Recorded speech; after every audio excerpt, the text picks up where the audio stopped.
श्रावण मास महात्म्य के 16वें अध्याय में भगवान श्री उमापति सनत कुमार जी से कहते हैं कि श्रावण मास शुक्ल पक्ष की सप्तमी तिथि को शीतला सप्तमी व्रत किया जाता है। पहले दीवार पर बावड़ी का चित्र बनाया जाता है।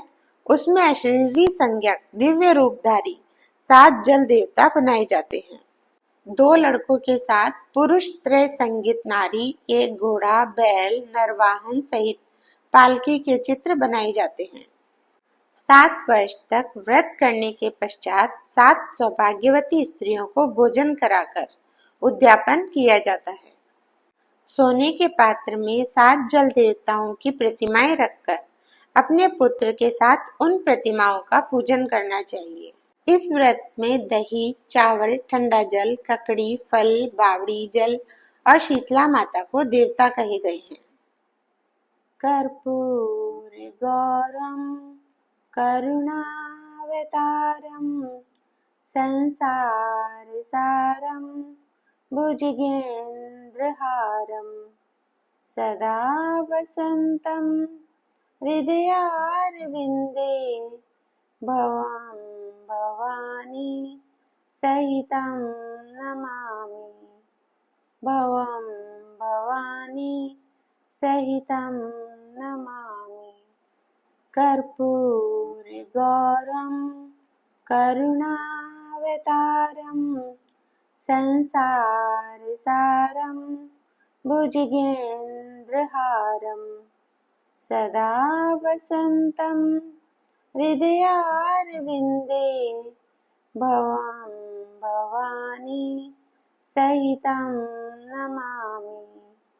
भवं भवानी सहितं नमामि। श्रावण मास महात्म्य 16वां अध्याय। शीतला सप्तमी व्रत। भगवान शंकर जी श्री सनत कुमार से बोले, अब मैं तुम्हें श्रावण शुक्ल सप्तमी व्रत के विषय में बताता हूँ। ध्यानपूर्वक सुनो। पहले दीवार पर बावली का चित्र बनाएं। उसमें अशरीरी संज्ञक दिव्य स्वरूपधारी 7 जल देवता बनाएं।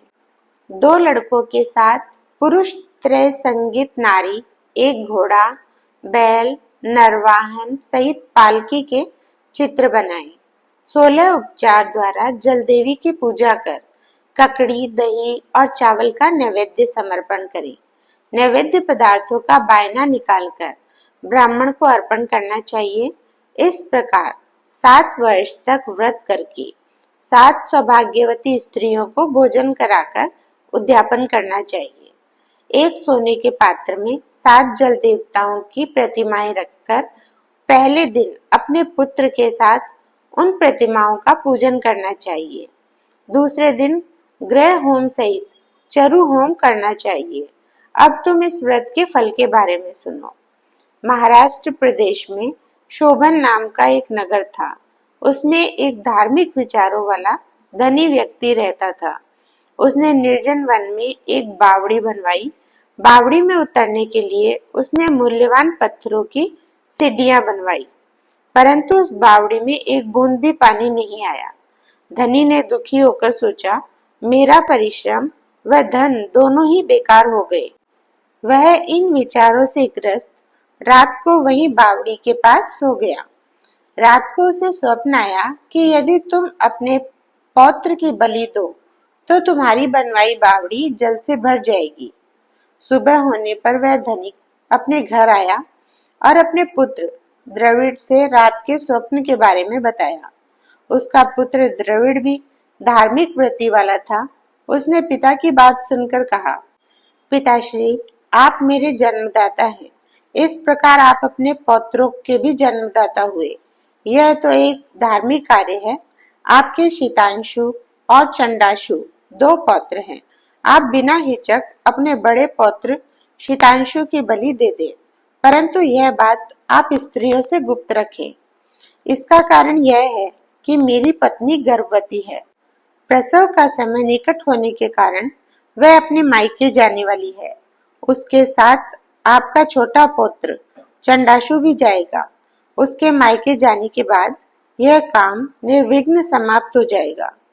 धनिक अपने पुत्र के ऐसे विचार सुनकर गदगद हो गया और बोला, तुम धन्य हो। इसी बीच उसकी पत्नी सुशीला को उसके मायके से बुलावा आ गया। वह मायके जाने की तैयारियां करने लगी। तभी द्रविड़ सुशीला से बोला, शीतांशु यही मेरे पास रहेगा और चंडाशु तुम्हारे साथ चला जाएगा। सुशीला ने अपने पति की बात मान ली। सुशीला के जाने के बाद पिता और पुत्र ने शीतांशु के शरीर में तेल मलकर नहलाया और मूल्यवान कपड़ों तथा आभूषणों से उसे सज्जित किया। वरुण नक्षत्र पूर्वाषाढ़ के आ जाने पर दोनों ने उसे बावड़ी के किनारे पर ले जाकर खड़ा कर दिया और प्रार्थना करने लगे कि इस लड़के की बलि से जल देवता प्रसन्न हो। लड़के की बलि देते ही बावड़ी अमूल्य तुल्य जल से भर गई। दोनों बाप बेटे बावड़ी को जल से भरा देखकर प्रसन्न हुए, परंतु पौत्र के बलिदान से दुखित मन से घर लौट आए। उधर सुशीला के मायके में तीसरा पुत्र पैदा हुआ। 3 मास का पुत्र होने पर वह अपनी ससुराल लौट आई। रास्ते में जब वह बावड़ी के पास आई तो उसे जल से परिपूर्ण देखकर चकित रह गई। वह उसमें स्नान करके बोली, मेरे ससुर का परिश्रम व धन का खर्च यथोचित रहा। उस दिन श्रावण शुक्ल सप्तमी तिथि थी। सुशीला ने शीतला का शुभ व्रत किया और वहीं पर दही और चावल मंगवाकर स्वादिष्ट भोजन बनाया। जल देवता की पूजा करके दही, चावल और ककड़ी का नैवेद्य देकर बायना ब्राह्मणों को दे दिया। वहां से सुशीला की ससुराल 4 कोस थी। अब सुशीला दोनों लड़कों के साथ बावड़ी से घर की ओर चल दी। इधर जल देवता आपस में कहने लगे, इसका बड़ा पुत्र हमें वापस लौटा देना चाहिए, क्योंकि इसने बड़े प्रेम से हमारा व्रत किया है। उन्होंने सुशीला का बड़ा पुत्र जल से बाहर निकाल दिया। माँ को देखकर शीतांशु माँ के पीछे भागता हुआ माँ माँ कहता हुआ आया। सुशीला अपने बड़े लड़के शीतांशु को देखकर चकित रह गई। उसने उसे अपनी गोद में बैठाकर उसका सिर सूंघा। वह अपने मन में सोचने लगी कि यदि इसे यहाँ से पकड़कर चोर ले जाते तो क्या होता, क्योंकि इसने बहुमूल्य आभूषण पहन रखे हैं। यदि इसको घर से भूत पिशाच पकड़कर लाए होते तो वे इसे अब क्यों छोड़ते। घर के संबंधी चिंता के सागर में गोते लगा रहे होंगे। परंतु उसने शीतांशु से कुछ पूछा नहीं कि तुम यहाँ अकेले क्या कर रहे थे। इधर सुशीला के आने का समाचार पाकर पिता पुत्र सोचने लगे कि सुशीला जब अपने बेटे के बारे में पूछेगी तो हम क्या कहेंगे। इसी बीच तीनों बालकों के सहित सुशीला अपने घर पहुंच गई। ससुर और पति बड़े पुत्र शीतांशु को देखकर बड़े अचंभे में पड़ गए तथा इसके साथ ही प्रसन्न होकर सुशीला से पूछा, हे सुभद्रे, तुमने किस पुण्य या व्रत को किया था? निश्चय ही तुम कोई पवित्र आत्मा हो। इस शीतांशु को मरे हुए 2 महीने बीत चुके हैं, फिर तुमने इसे कहाँ से प्राप्त किया है? जाते समय तुम अपने साथ एक लड़का ले गई थी और आते समय 3 पुत्रों को लेकर आई हो। यह बड़े आश्चर्य की बात है। तुमने हमारे वंश का उद्धार किया है। मैं तुम्हारी कैसे और किस प्रकार स्तुति करूं? इस प्रकार उसके ससुर ने उसकी प्रशंसा की और पति ने उसे प्यार भरी नजरों से देखा। सास ने भी उसकी प्रशंसा की। सुशीला ने प्रसन्न होकर कहा कि यह सब सुमार्ग पर चलने का फल है। हे सनत कुमार जी, तुमसे मैंने शीतला सप्तमी का व्रत एवं उसकी कहानी सुनाई है।